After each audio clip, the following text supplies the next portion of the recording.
এখানে সব তোর বিয়ের সদাই পেতে নিয়ে এসেছি, বুঝছ? এখানে তো বিয়ের শাড়িটা একদম সুন্দর শাড়ি। আর রূপা, এই যে এই শাড়িটা তোমার জন্য। আমার জন্য আবার শাড়ি আনার কি দরকার ছিল? কি যে করা তুমি, তুমি হইলে আমার বোনের একমাত্র সই। আজকে তুমি সাজবে না, তাহলে কে সাজবে? হ্যাঁ, আসলো এই যে এই পাঞ্জাবিটা তো পরে দিয়ে। আচ্ছা ভাই, চা খাইবে না? আপনি একটু চা বানাই দিই। হ্যাঁ দাও, নিয়ে তিনি একটু কম দিও। আচ্ছা।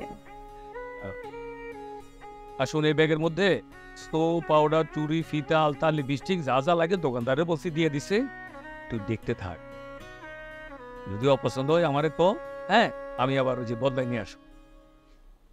তোমার বদলাইতে হবো কে? পালাই তুমি আমার সাজাইছো না? আমি কি তোমার পছন্দের উপর রাগ করছি?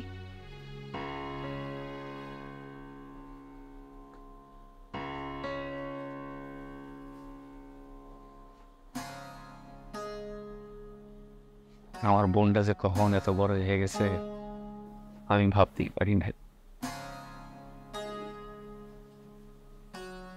2 মাস পর পর হে গরমে কিন্তু বাইনা নিব। অনিমু কাম না থাকলে আমি জমিদার বাড়িতে ছুটে আসো। মনে হইতেছে তুমি আমার জমিদারের কাছে বিয়ে দিতেছ। আর ওই একই কথা। আচ্ছা শোন, তোর একটা কথা কই, এই বাচ্চাটা রাখিস না, বিয়ার করে ফালাই দিস। আমি তোর জন্য ওষুধ নিয়ে আসো, ঝামেলা বড় হওয়ার আগে ফালাই দেয় ভালো।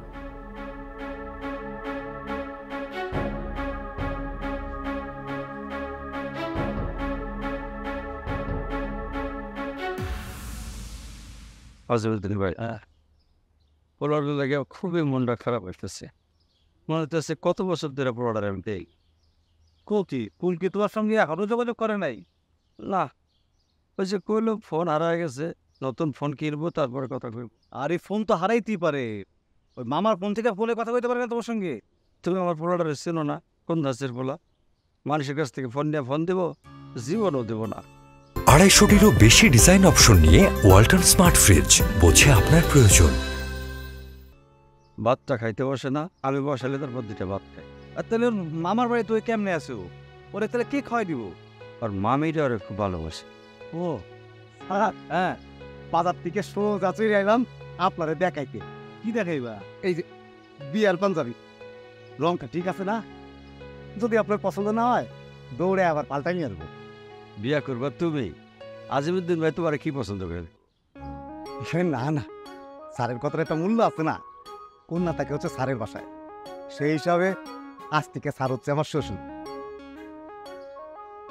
আর আপনি হইবেন উকিল বাপ। আমি কাজে ঠিক করে আইছি। আর এই কাঞ্চন তো বিয়ার খুশিতে পাগল হয়ে গেছে। ওই প্রথম বিয়া তো, আর মনে করেন বাবুর যদি আগের মতন অবস্থা থাকতো তাহলে হাতির পিঠে চড়ায় আমারে পাঠাইতো স্যারের বাড়িতে কন্যা আনতে। কন্যা রে সোনা দিয়া মুড়া দিত, তারপর ধরেন ওই 10 গ্রামের মানুষ ডাইকা নিজ হাতে খাওয়াইতো। এখন তো এই সমস্ত সময় নাই। ওই তারপরও স্যার ওই চাইল ডালের কিছু ব্যবস্থা করছি, স্যারের বাসায় পাঠাই দেবুনি। হ্যাঁ কি আমার মায়ের তো বেশি বেশি রান্না করতে পারে না। অসুবিধা নাই স্যার, রান্না করার মানুষ পাঠাই দেবো নে।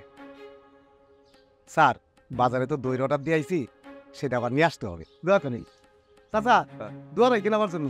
স্যার আসি। আচ্ছা যাও। সত্যি পাগল হয়ে গেছে।